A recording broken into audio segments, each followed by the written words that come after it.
Dans la leçon 7, nous avons commencé l'implémentation de notre projet en créant sa structure de base et en effectuant un aperçu initial.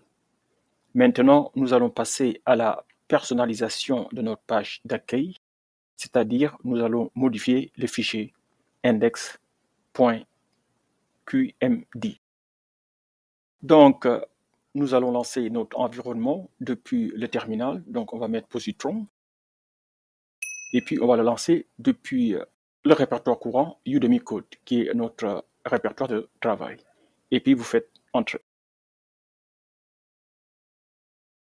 Voilà, notre application Positron est lancée, notre éditeur, si vous voulez.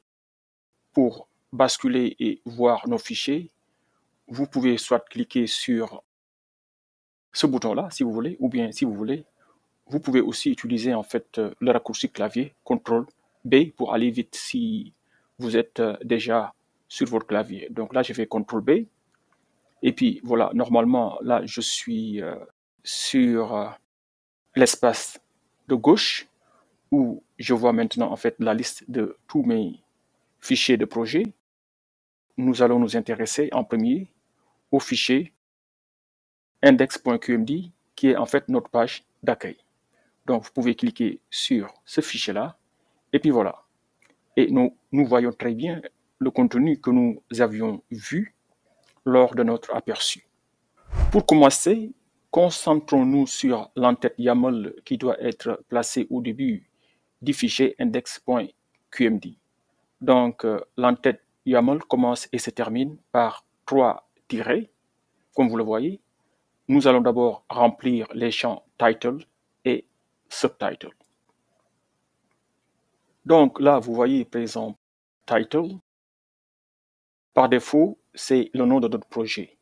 Mais je vous recommande par exemple, si vous voulez créer un site web personnel, de mettre ici votre nom. Dans mon cas, je vais tout simplement mettre savoir-faire digital. Il y a aussi la propriété ou bien le champ subtitle. Et pour cela, je vous recommande par exemple de mettre votre profession si vous voulez. Dans mon cas, par exemple, je vais tout simplement mettre Data Scientist. Alright. Vous pouvez aussi ajouter un deuxième métier ou bien une deuxième profession comme software, right, ingénieur. OK? Et même si vous voulez, si vous avez plusieurs spécialités ou bien plusieurs qualifications, vous pouvez toujours ajouter. Par exemple, moi, je vais ajouter aussi mathématicienne.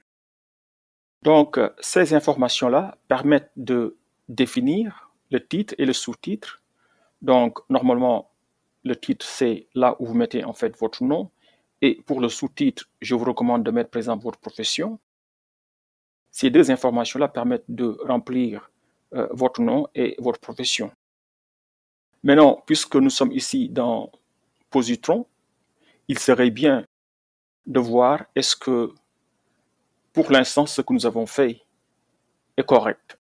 Nous avons vu qu'en fait, vous pouvez faire l'aperçu depuis le terminal, mais en général, si vous êtes en train de développer votre projet, vous voulez avoir un aperçu rapide de ce que vous avez déjà fait.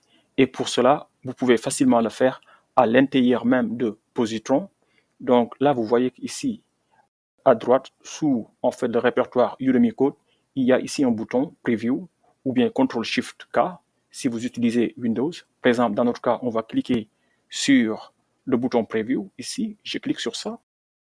Et là, normalement, mon terminal sera lancé et le preview doit être vu bientôt. Voilà, ça va prendre un peu de temps. Le preview est en train d'être préparé. Je pense que c'est fini. Voilà, parfait. Et là, à droite, par exemple, ici, ça vous permet de voir rapidement ce que vous avez fait jusqu'à présent.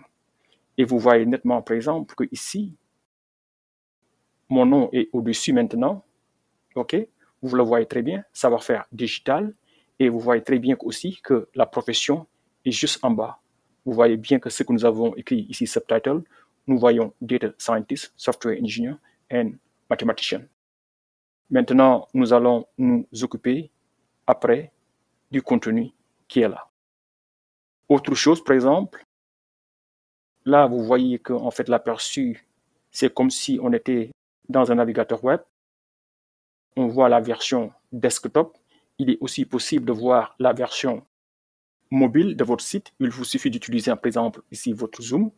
Pour l'instant, on est sur auto, mais imaginons si je fais un zoom 100%, et là, ça vous permet de voir, par exemple, la version mobile. Et vous voyez que ceci vous permet de voir rapidement ce que vous avez déjà fait ou bien ce que vous avez déjà implémenté pour détecter rapidement les erreurs et puis corriger s'il le faut. Et bien sûr, à la fin de l'implémentation, je vous recommande d'utiliser Preview depuis votre terminal pour tester effectivement votre code dans un navigateur web.